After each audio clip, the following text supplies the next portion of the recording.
से पहले घंटी बजाकर सबको घर के अंदर जाकर दरवाजा लॉक करने को कहता है। यहाँ तक कि 6 साल के बच्चे भी बिना कोई सवाल किए बात मानते हैं, क्योंकि घरों में वो जादुई पत्थर है जो उनकी रक्षा करते हैं। जब तक घर वाला खुद दरवाजा खोलकर उन्हें अंदर न बुलाए, राक्षस अंदर आकर उन्हें नहीं खा सकते। जब सड़क पूरी तरह खाली हो गई तो ब्लैक चैन की सांस लेकर पुलिस स्टेशन वापस आ गया और दीवार पर लगा बोर्ड बता रहा था कि उन्होंने शांति से दिन गुजार लिए हैं। वैसे जिंदा रहने का नियम बहुत आसान है, जब तक आप खुद कोई बेवकूफी न करें, राक्षस आपका कुछ नहीं बिगाड़ सकते। लेकिन कुछ लोग इस बात को हल्के में लेते हैं और शांति के दिन खत्म हो जाते हैं, क्योंकि यह आदमी बहुत ज्यादा पीकर धुत था। रात हो रही थी और मजबूर होकर बार के मालिक को दरवाजे और खिड़कियां बंद करके उस आदमी को वही सुलाना पड़ा और उसकी यही गलती 2 लोगों की मौत का कारण बन गई। उस शराबी की पत्नी और बेटी अभी भी दरवाजे पर उसका इंतजार कर रही थी। रात घिर चुकी थी और पति अब तक नहीं लौटा था, इसलिए पत्नी ने दरवाजा लॉक कर दिया और सोचा कि सुबह उसे ढूंढेगी। लेकिन जब शराबी की बेटी सोने जा रही थी तभी खिड़की के बाहर से उसे अपनी मरी हुई दादी की आवाज आई। उसने उत्सुकता से पर्दा हटाया तो देखा कि सच में उसकी दादी बाहर खड़ी थी। अगली सुबह जब शराबी को होश आया और वो अपने घर पहुंचा तो उसने देखा कि पड़ोसी वहां इकट्ठा थे। उसे कुछ समझ नहीं आया और वो पूछने ही वाला था कि क्या हुआ,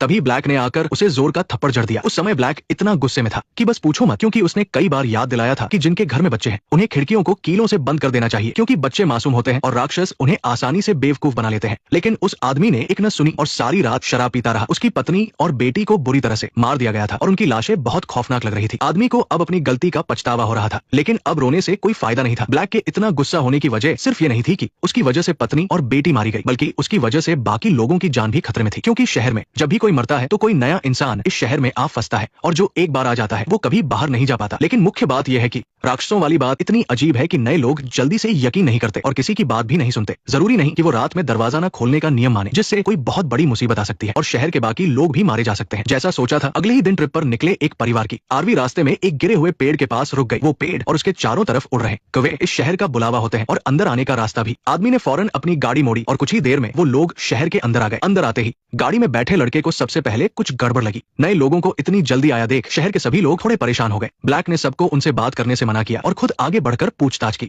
और उन्हें शहर से बाहर जाने का रास्ता दिखाया। उस आदमी को अभी तक कुछ अजीब नहीं लगा था, लेकिन जब वो पूरब की तरफ शहर से बाहर निकला और दोबारा पश्चिम वाले चौराहे पर पहुंच गया तो वो हैरान रह गया। वो लगातार कई बार गाड़ी चलाता रहा, जबकि रास्ता बिल्कुल सीधा था, लेकिन फिर भी वो बार बार शहर के उसी गेट पर आ रहे थे। उन्हें बार बार शहर में गोल गोल घूमते देख ब्लैक को इसका अंदाजा पहले से था। उसने शुरू में ही उन्हें इसलिए नहीं बताया ताकि वो खुद इस बात को समझें और उनका थोड़ा गुरूर कम हो सके। सिर्फ इसी तरह वो आगे होने वाली अजीब बातों को मान पाएंगे और ये भी कि वो अब कभी बाहर नहीं जा सकते। जब ब्लैक को लगा कि अब सही समय आ गया है तो वो सड़क पर बैरिकेड लगाने गया। जाहिर सी बात है, यही वजह है कि शहर में खड़ी गाड़ियों के टायर